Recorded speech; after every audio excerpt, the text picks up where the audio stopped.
What you're about to see is a matter of human record. Explain it, we cannot. Disprove it, we cannot. We simply invite you to explore with us the amazing world of the unknown, to take that one step beyond.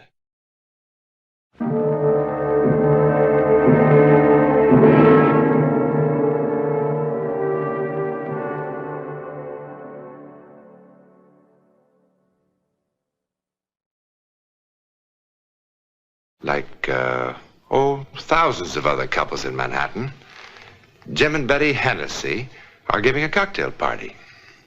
Now, all those other parties will end with people falling in love with each other, with people getting sore at each other, with hangovers, and with plenty of work for the maid. But this one, oh boy, this one. I don't know. Sometimes I can't do it at all. Oh, stop that. What about the time that you told Marie Cooper that their house was going to burn down 3 days before it happened? Yeah, that was really out of this world. It was really horrible. It wasn't your fault, darling. After all, you got us married. How did she manage that? She told me I was going to meet a man in Bermuda because of a flat bicycle tire. And a year later, I would marry him. And we were married to the day.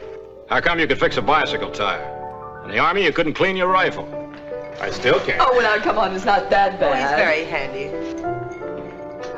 No kidding. She's really terrific. She went into some kind of hypnotic sleep a year before Betty and I ever laid eyes on each other. And she called all the shots right on the button.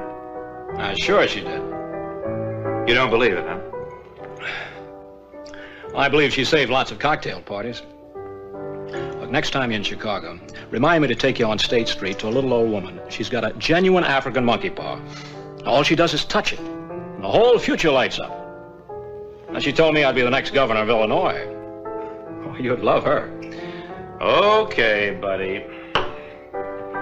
Ladies and gentlemen, we have a wise guy from Chicago in our midst. He doesn't believe in our Ellen. What do you say, Ellen? Would you be willing to do it? Oh, please, I'd rather not. Well, maybe the spirits are with Miss Larrabee today. Some other time. You mean when there are no cynics on the premises? No, just some other time. But there can't be any other time, Ellen. He's flying back to Chicago tonight. Come on, don't make a jackass out of me. I think this is wonderful. You and Arthur have never seen each other before. You know absolutely nothing about him. And you might be able to tell him something that'll wipe that smug smile off his face. Charlie, come on. You make her do it. Now, what's Charlie got to do with it? Well, they sort of work together. Uh-huh. That's an act. Well, maybe it is an act. Sometimes it works out, sometimes it doesn't. You want to, Ellen? I just don't feel up to it now. Well, then forget about it. You don't have to sing for your supper around here. It's too bad. I like party games. Like post office. I'm a whiz at post office. And I'm sorry I'm such a wet blanket. Oh, look, for Pete's sake, I hope I didn't hurt your feelings. You didn't hurt my feelings, Mr. Douglas. Mr. Douglas. All right. I'm ready. Oh, marvelous. Oh, good. Good. Ellen, you don't have to do this. I want to. Mr. Douglas, I hope you'll be amused. Well, come on, everybody. Get comfortable. Grab a chair. Now the party livens up. Excuse me.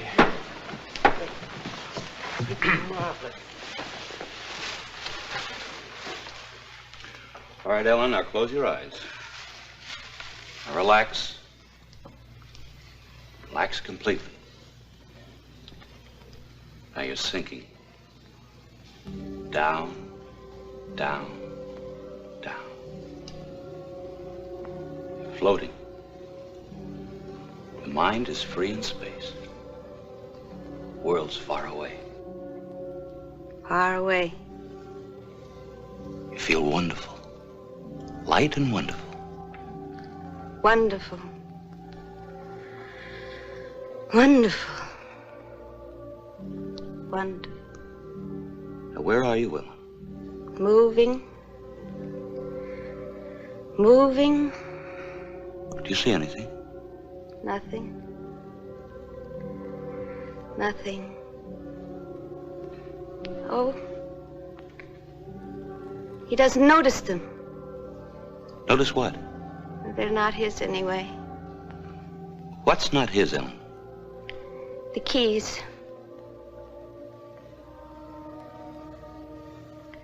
Now it's dark. Dark, dark, dark, dark. A tunnel. Stop. What stopped? Where did it stop? There's so much noise. What kind of noise? People. And trains. Many trains. I hope the act improves. You just told her I was taking a plane. Are you in the station, Ellen? He's late. He's hurrying. Now run. Run. Running.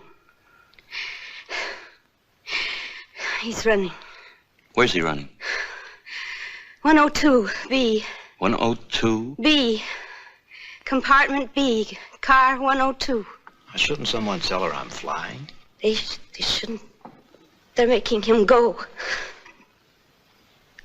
Things making him go. Oh, he shouldn't have. He shouldn't have. There's a snake. It's a snake. A snake. A shining gold band. You mean a ring? Yes, a ring. Now I see. To thee, for whose dear love I rise and fall. Oh, isn't that lovely? It must have meant a lot. Whose ring, Ellen? Hers. Hers? Well, well, well. Now, Arthur, if this bores you, we can stop right now. No, don't be silly. Now it's getting interesting. Oh, she's so pretty. Dark hair. Very interesting. Traveling suit. Gray. Fur bow.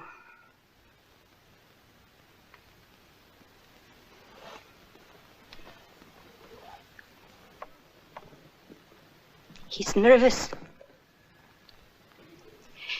He's frightened. He's spilling her drink. And now he's running. Running. 102, 102, quickly, quickly. Oh, he's so frightened. Oh, he's all alone. In the dark. Ah! The light is blinding.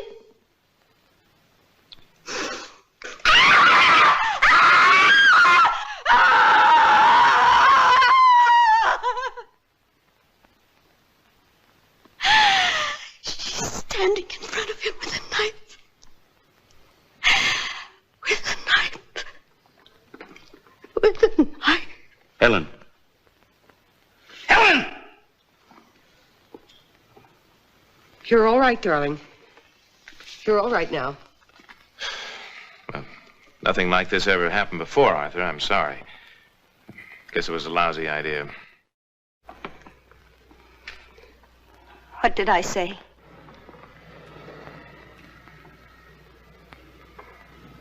What did I say? I talked about you, didn't I? Well, if you did, I hope you're wrong. Was it bad?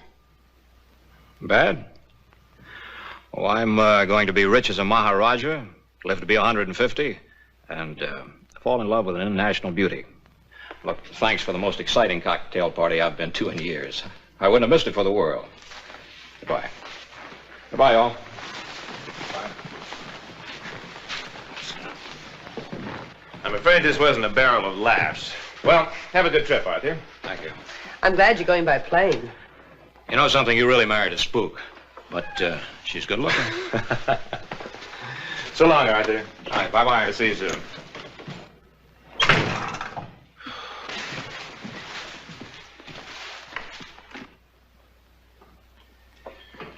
For being such a bust, there's an awful lot to clean up. Never mind, Maddie, I'll get it. I wonder who that could be. I hope nobody forgot anything. One thing I can't stand is a party that never ends. Arthur! Hey, where's the party? Well, what happened? Why aren't you in the plane? Well, don't you ever look out your windows? Nothing's leaving Idlewild for who knows how long. What are you going to do? Exactly what your Miss Larrabee said I was going to do. Well, I knew you wouldn't mind my waiting here instead of the station. You're not going to take a train.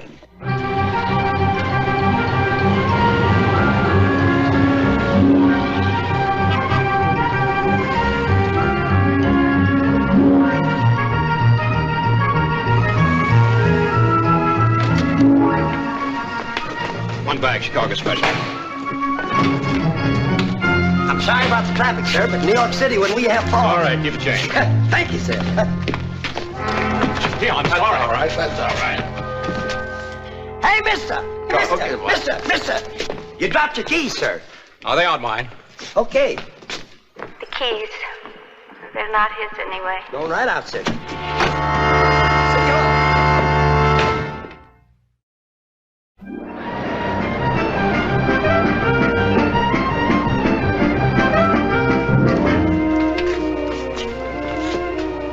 Good evening. Good evening. Douglas. Oh, yes, Mr. Douglas, because of this storm and all the reservations that were made at the last minute like yours, there's been a mix-up in your space. Now, I can give you compartment L in car 271 or, let's see, car 102, compartment B. Compartment B, car 102. What were those numbers? car 271. I mean the last.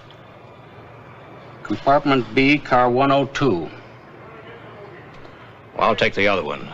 Car 270. It doesn't really matter. The compartments are exactly the same. That's what you think. I beg your pardon? Thanks very much. Good evening.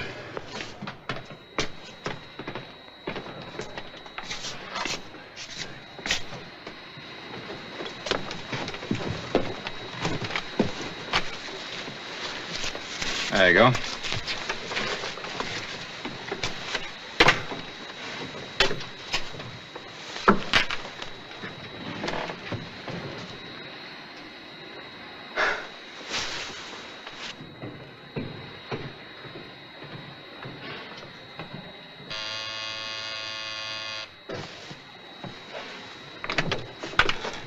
Beg pardon, sir. This last-minute change seems to have gotten us all fouled up. I'm afraid we're going to have to change cars after all. You see, this lady belongs in here. The porter will move you. I'm very sorry for the bother. Where are you moving me to? Well, the only space we have left, car 102, compartment B. Now, if you'll permit the porter to... I'm not permitting the porter anything. I'm staying right here.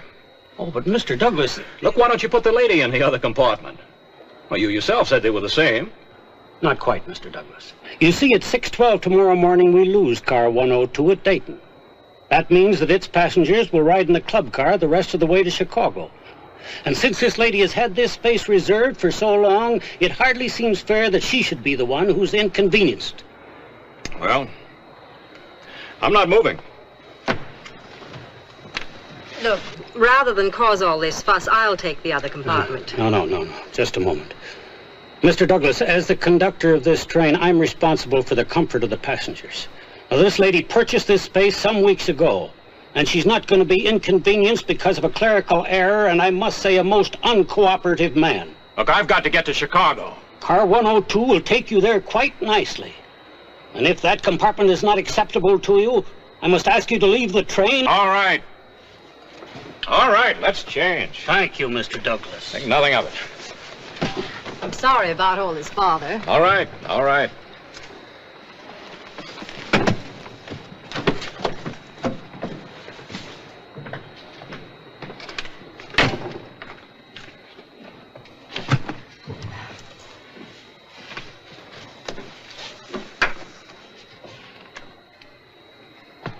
All aboard!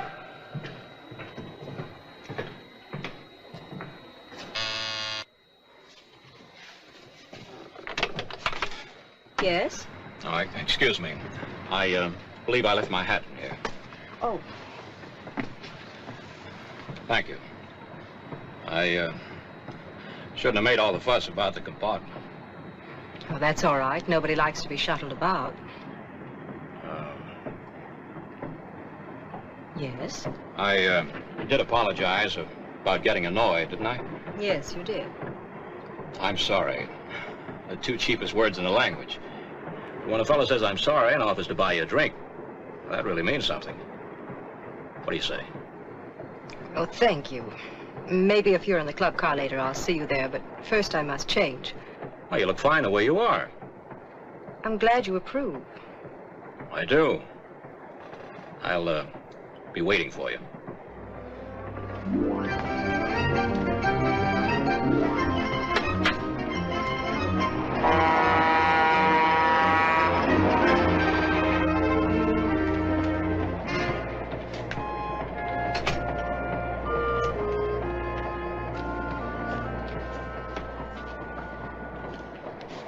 Does that kind offer of a drink still stand? Traveling suit, gray. Fur bow. Well, you did ask me to have a drink. Oh, please, forgive me. Please.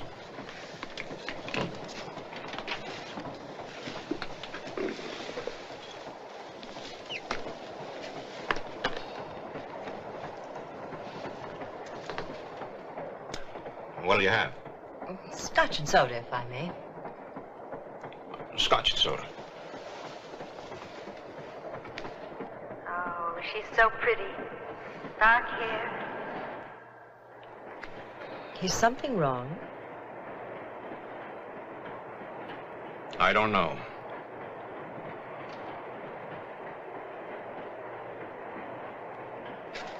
You know, I can live without this drink. Oh, please, please, forgive me. Please. Would you, mind if I ask you a question about, your dress? It's a suit. Tell me, is that what you, call an original? I mean, is that the only one like it? No, I wish it were. I hate to think about it, but there are probably 1,000 women walking around in exactly the same thing.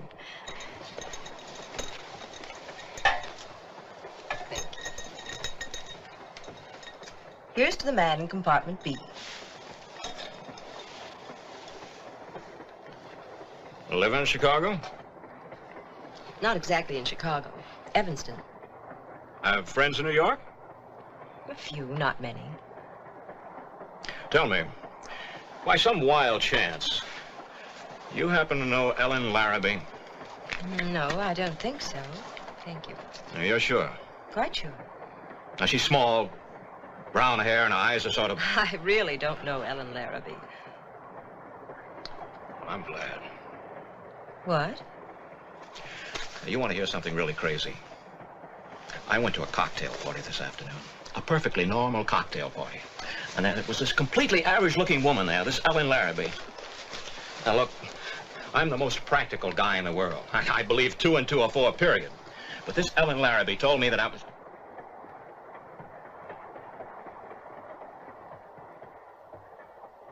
It's a snake. And what did she tell you? A snake. Well, do you want them or not? To thee, for whose dear love I rise and fall. Let me see that. What? That ring. All right. It's quite old. It's a serpent ring. I picked it up in a little antique shop on Madison Avenue. Being a woman, I liked the sentiment inside. To thee, for whose dear love I rise and fall. Isn't that lovely? It must have meant so much. Look, do you know me? Have you ever seen me before? Now, I must know, I must. Did you know I was taking a strain? No, I've never seen you before. Are you feeling all right? Look, my name is Douglas, Arthur Douglas. Now, does that name mean anything to you? Look, Mr. Douglas, it's none of my business, but I really think that Oh, this is insane!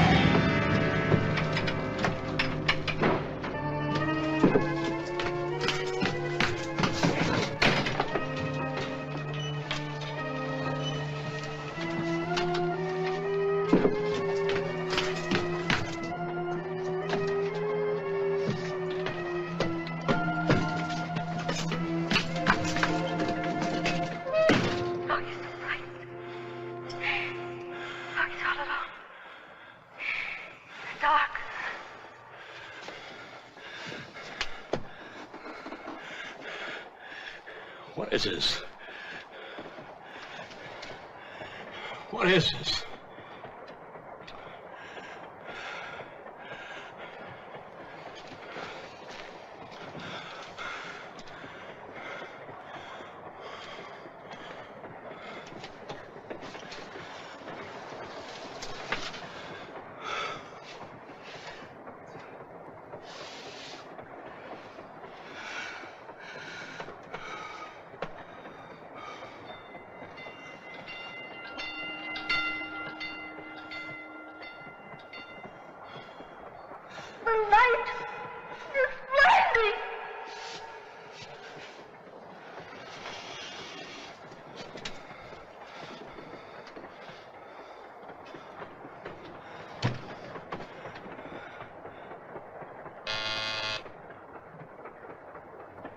Mr. Douglas? Mr. Douglas?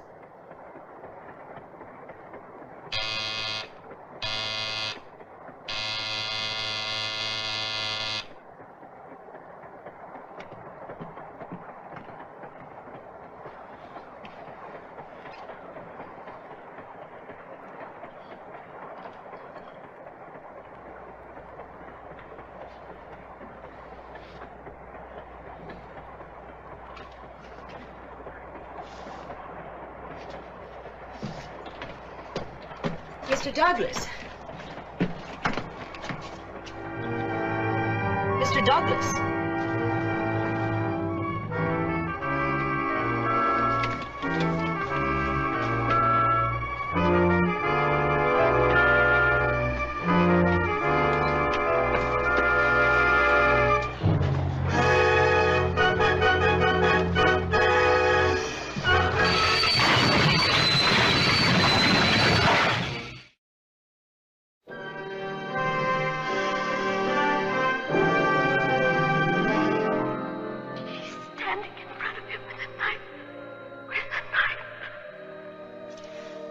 Just lie still. You'll be all right now. You've got quite a slice in the head, but you'll be all right. You're lucky. Lucky? Why, sure. Look at the service you're getting. I'm a first-class surgical nurse, and this gentleman here, he's a doctor. Happened to be in the next car. You're going to be all right. Lost a little blood, that's all.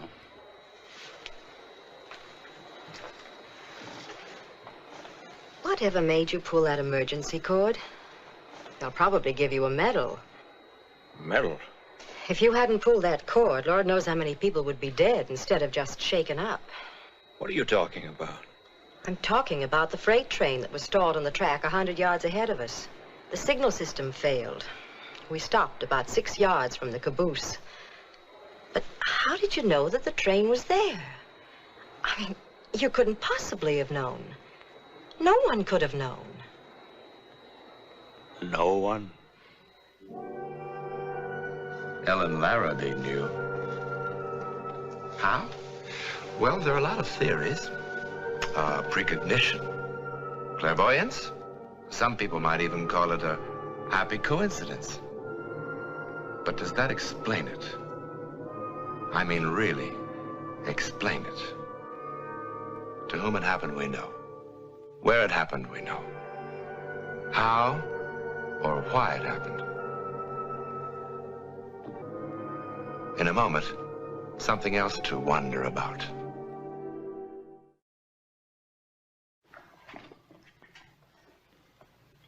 Next week, this is a film developing tray, a rather ordinary object.